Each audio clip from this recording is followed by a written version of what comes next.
bosses don't talk, we just sit back and listen. Then make boss moves. She like to argue, so I sent that bitch to law school.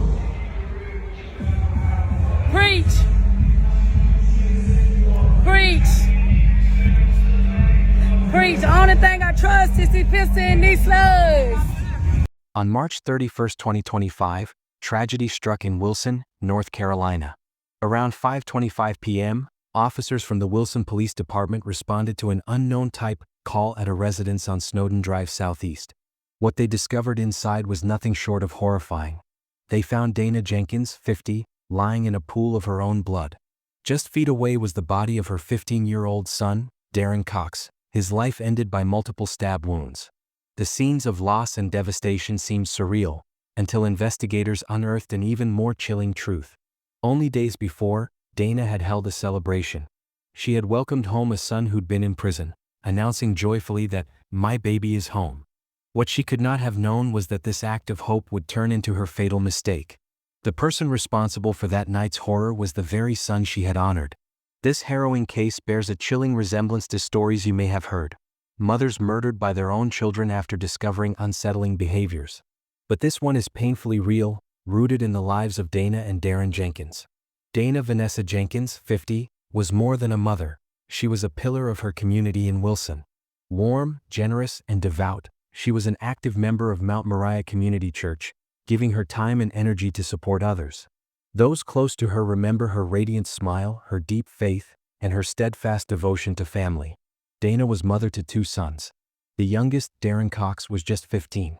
He attended Bedingfield High School and was known in the church for volunteering in the media and music ministry, helping run sound, supporting Sunday services, and contributing quietly but meaningfully to his faith community. Teachers remembered him as respectful, kind, and always ready to lend a hand. The Jenkins family lived in a modest home on Snowden Drive, just east of Raleigh. Neighbors often saw Dana come and go, always composed, always thoughtful. She worked tirelessly to create a stable, loving home. Her presence on the street was a calm anchor in the daily lives of those around her. Dana wasn't just the mother of 15-year-old Darren Cox. She also had an older son, Deron Dante Jenkins, 25. Both boys had grown up in Wilson County, North Carolina, but their paths couldn't have been more different. Darren was soft-spoken, respectful, and known around Bedingfield High School for his kindness. Deron, however, had struggled with life's boundaries from an early age. In his late teens and early 20s, Deron began running into trouble. Court records show he had multiple charges over the years: breaking and entering, larceny of firearms, vehicle theft, and malicious conduct by a prisoner. His choices led him in and out of jail, but through every setback, his mother never turned her back on him. She wrote, she called, she prayed. Those close to the family said that Dana's love for her oldest son was unshakable, even when he gave her every reason to walk away. She always believed God could change his heart, one church member told local reporters. She loved both her boys equally, even when one of them tested her faith. Despite Deron's criminal record and unstable lifestyle, Dana refused to give up. During his incarceration, she would visit whenever she could and often spoke at Mount Moriah Community Church about how she believed her son would one day come home and do right. Her friends described her as a woman of deep faith, someone who saw hope where others saw hopelessness. In 2021, Deron was sentenced to just over 3 years in prison for a string of burglaries and firearm thefts. That should have been rock bottom. And for Dana, it became her mission to make sure he had something to come home to, a home filled with grace, structure, and unconditional love. Then finally, her prayers seemed to be answered. On March 25, 2025, Deron Jenkins was released from prison under a standard 9-month post-release supervision program. That same afternoon, Dana posted a jubilant message on Facebook, her words radiating gratitude. "My baby is home. Lord, I thank you." For the first time in years, it felt like life was turning a corner. Friends, relatives, and church members flooded her post with heart emojis and prayers.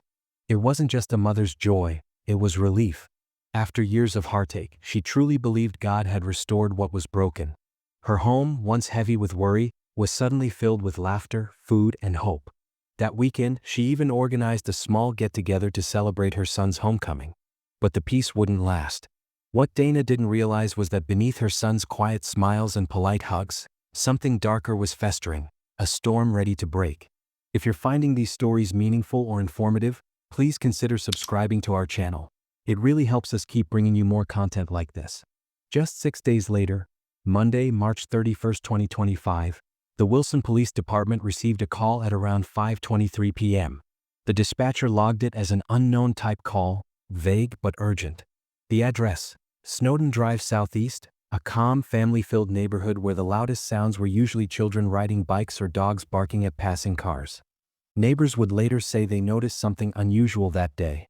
The house had been quiet, no music, no laughter, and one person thought they heard what sounded like a muffled argument but brushed it off. When the 911 call came in, all they knew was that someone inside wasn't responding. When officers arrived, they were met with a silence so heavy it felt unnatural. Inside, they discovered 50-year-old Dana Jenkins and her 15-year-old son Darren, both unresponsive. Within minutes, the horrifying truth was confirmed: they were dead. The living room told the story no one wanted to read. Signs of a desperate struggle, blood smeared along the floor, furniture overturned. Contrary to early speculation of a shooting, autopsy results would later confirm both victims had been stabbed multiple times. A brutal, personal attack that spoke of rage, not randomness. At the scene was Daron Jenkins. He was calm, almost detached, as officers arrived. Police noticed his right hand was wrapped in a makeshift bandage, the kind that looks hurriedly done. Underneath, a fresh cut. It was a small detail, but it spoke volumes. Daron didn't resist arrest. He was taken into custody without incident and transported to the Wilson County Jail. Initially, detectives hoped he might shed light on what had happened. But as they began their investigation, the pieces started fitting together in a way that chilled even the most seasoned officers. Within 48 hours, investigators confirmed that Daron had been released from prison only 6 days before the murders. According to reports, he had been staying with his mother and brother since his release. Friends said Dana was so proud to have him home. But that fragile reunion had crumbled into tragedy almost overnight. Wilson County, we're learning the suspect is charged with killing his own brother and his mother. Police identifying the victims as 50-year-old Dana Jenkins and her 15-year-old son, Darren Cox. Jenkins' 25-year-old son, Darion Jenkins, is now charged with 2 counts of first-degree murder. The victims were found inside a home yesterday evening on Snowden Drive. Cindy Bay has new reaction from the family. Police charged Daron Dante Jenkins with 2 counts of first-degree murder for the deaths of his mother and brother. He was booked into the Wilson County Detention Center without bond, his mugshot showing a blank, detached stare, one that neighbors later said haunted them. The investigation continues, but the community of Wilson remains shaken. What was meant to be a story of redemption became one of unimaginable betrayal, a reminder that sometimes the greatest danger comes not from outside the home but from within it. After Daron Jenkins was taken into custody, the real work began. For the Wilson Police Department, this wasn't just another case, it was a nightmare that needed to be reconstructed piece by piece. Alongside agents from the North Carolina State Bureau of Investigation, detectives launched a full-scale forensic examination of the Jenkins residence on Snowden Drive Southeast. Every inch of the modest brick home became a puzzle to solve, from the blood spatter patterns on the living room floor to the fingerprints lifted off doorknobs and kitchen counters. The focus quickly turned to one crucial piece of evidence: a kitchen knife, believed to have come from Dana Jenkins's own drawer. It was stained, consistent with the wounds on both victims, and became central to building the timeline of that horrific day.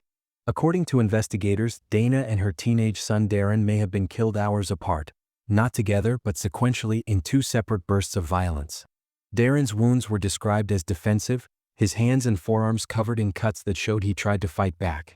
Dana's injuries, however, were precise and fatal, suggesting she was caught off guard, perhaps attacked first, possibly in the kitchen or living room area. Detectives theorized that Darren might have walked in during or after the first attack, unaware of the horror that had just unfolded. What followed was likely a struggle, brief, chaotic, and tragically one-sided. The level of violence, they noted, wasn't random. It was personal. Still, one clue would bring the case into even sharper focus. When investigators gained access to Daron's phone and social media accounts, a disturbing pattern emerged. His private messages painted a picture of a man spiraling mentally and emotionally. In the days leading up to the murders, he had allegedly sent erratic messages to friends and relatives, messages suggesting paranoia, anger, and resentment. He wrote about being tired of people betraying him, and hinted that he felt everyone was against him. Those words, in hindsight, read like a warning. Detectives also reviewed surveillance footage from neighboring homes. On one clip, timestamped just hours before the murders, Duran could be seen pacing back and forth on his mother's porch, muttering to himself, visibly agitated. His movements were restless and repetitive, almost as if he was arguing with someone who wasn't there. The footage timestamp aligned closely with Dana's last outgoing phone call, creating a chilling sequence of events. But the biggest breakthrough came not from forensics, but from family. Waynia Korn, Dana's niece, told investigators she wasn't entirely shocked by what had happened. Heartbroken, yes, but not surprised. She shared that Duran's behavior had become increasingly unstable since his release from prison. He just wasn't the same, she told local reporters. He looked lost, like something in him had broken. She described how, in the days before the murders, Duran appeared disoriented, almost detached from reality.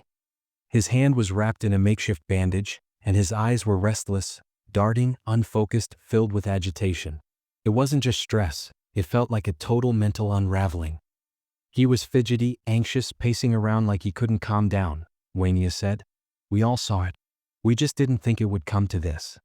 Others in the neighborhood echoed the same unease. Some noticed him outside late at night, talking to himself or walking aimlessly down the block. To those close to him, it was obvious something was wrong, but no one imagined it would escalate into murder. Whatever Duran was battling, whether untreated mental illness, substance withdrawal, or internal rage, it reached a boiling point that day. And when it did, he turned on the two people who had loved him most. By April 1st, the Wilson Police Department officially charged Duran Dante Jenkins, 25, with 2 counts of first-degree murder. One for the death of his mother, Dana Vanessa Jenkins, and another for his younger brother, Darren Cox. He was booked into the Wilson County Detention Center and ordered held without bond. Authorities described his demeanor as quiet, almost emotionless as he was processed. A man who had just destroyed his own family, yet showed no visible remorse. The community of Wilson was left in shock. The church that once celebrated Dana's strength now mourned her loss. Friends and neighbors placed candles, flowers, and handwritten notes on the Jenkins family's front porch. The words, "Rest in peace Dana and Darren," were written in chalk across the sidewalk, a painful reminder of how quickly hope had turned into heartbreak. And as detectives continued to comb through evidence, one question lingered over the quiet street, one no investigation could ever truly answer. What finally pushed Duran Jenkins over the edge? On April 2, 2025, the day of Duran Jenkins's first court appearance arrived. The courtroom was heavy with tension and silence as he stood before the judge, dressed in the familiar orange jumpsuit of the inmate, one hand wrapped in a bandage.